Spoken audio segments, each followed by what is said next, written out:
গামোচাৰে আদৰণি জনাব।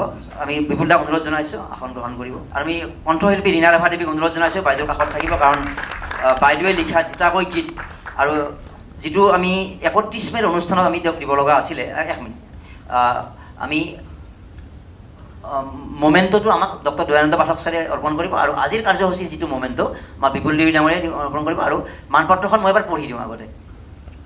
হয়, প্ৰথমতে মমেণ্টটো ডক্টৰ দয়ানন্দ পাঠক ছাৰে দিব, আৰু সমান্তৰালভাৱে আমি যদি এবাৰ থিয় হৈ বাইদেউগৰাকীৰ যিটো মানসিক সাহস, লগতে তেওঁ যিটো কঠিন ৰোগত যুঁজ দি আছে, আৰু সেইবাবে আমি ইচ্ছাকৃতভাৱে সভাপতি পদত অধিষ্ঠিত কৰিছিলোঁ। বাইদেৱে কৈছিলে মইতো ঘূৰিব নোৱাৰিম, আপুনি ঘূৰিব নালাগে, আপোনাক সেই মানসিক সাহস দিবৰ কাৰণে, যিটো ৰোগত আক্ৰান্ত হয় এইবিলাক ৰোগ হ'লে আমাৰ সমাজত কিছুমান নিগেটিভ চিন্তা হয়, কিন্তু আমি তেওঁৰ লগত যে আছোঁ, তেওঁ যিমান মানসিক, আমি সেই কথাই।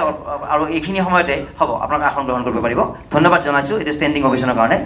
অসম ৰঙালী উৎসৱ 2026ত আমি এই সন্মান আগবঢ়াইছিলোঁ, অসম ৰঙালী উৎসৱ সন্মান। জ্যোতি চিত্ৰবন, কাহিলীপাৰা, গুৱাহাটী, 31 মে' 2026 দেওবাৰ। সন্মান প্ৰাপক জিনুমণি বৰা, নমস্কাৰ গ্ৰহণ কৰিব। এগৰাকী বিশিষ্ট সমাজ সেৱিকা হিচাপে আপুনি বিগত সময়ছোৱাত নিজকে তুলি ধৰিবলৈ সক্ষম হোৱাটো সমাজৰ বাবে আশাৰ বতৰা। এই সময়ছোৱাত আপুনি নিজকে এগৰাকী লেখিকা হিচাপেও তুলি ধৰিবলৈ সক্ষম হৈছে। আনহাতে আপোনাৰ প্ৰচণ্ড মানসিক শক্তিৰ বাবে আপুনি বিশেষভাৱে জনাজাত।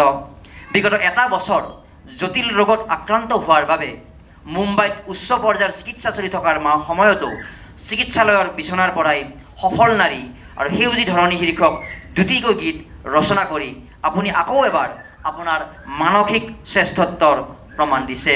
আনহাতে চিকিৎসালয়ৰ বিচনাৰ পৰাই আপুনি লিখা অৰ্ধশতাধিক কবিতা অসমৰ কাকত আলোচনীত প্ৰকাশ পাইছে। আপুনি এতিয়ালৈকে বহু অসহায় লোকক সহায় কৰি আহিছে। লগতে অইল ইণ্ডিয়াৰ দৰে প্ৰতিষ্ঠানৰ উচ্চ পৰ্যায়ৰ বিষয়া হিচাপেও চাকৰিকালত আপুনি দক্ষতাৰে নিজৰ দায়িত্ব পালন কৰিবলৈ সক্ষম হৈছিল। বিগত সময়ছোৱাত দেখুওৱা আপোনাৰ অৱদানৰ বাবে আজি মহানগৰীৰ জ্যোতি চিত্ৰবনত, মানে সিদিনা অনুষ্ঠানত জ্যোতি চিত্ৰবনৰ প্ৰেক্ষাগৃহত ডেম'ক্ৰেচি লাইভ আৰু মৰমলেণ্ডৰ দলৰ উদ্যোগত অনুষ্ঠিত অসম ৰঙালী উৎসৱত আপোনাক আনুষ্ঠানিকভাৱে অসম ৰঙালী উৎসৱ সন্মান আগবঢ়োৱা হ'ল।